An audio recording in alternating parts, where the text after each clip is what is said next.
Welcome guys to Inken tutorial vlog today, mga paraan sa pagtanggal ng old latex paint sa wall. Ito yung unang paraan natin gamit ang ating cup wheel.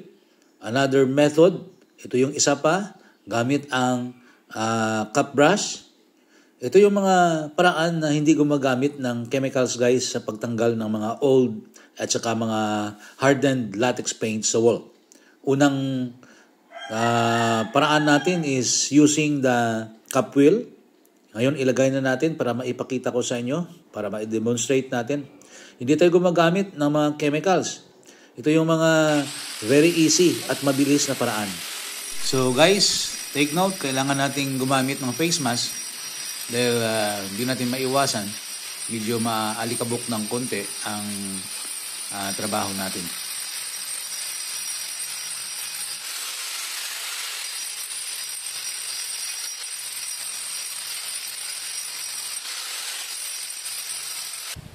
Other method, maliban sa cup wheel,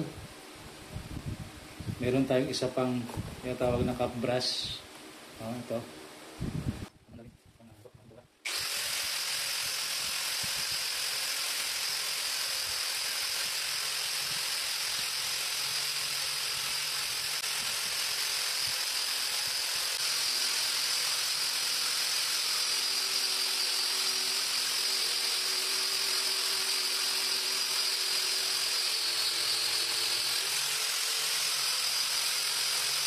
Ito na guys yung result.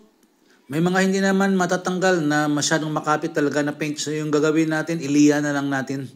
So ito yung liya na gagamitin natin para sa finishing at mapino natin bago natin pinturahan.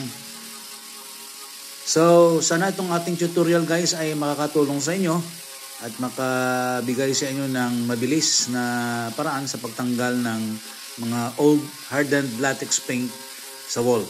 Ang ating paraan ay hindi gumagamit ng chemicals, kundi ito ay isang natural na paraan. So, thank you for watching Inken DIY PH.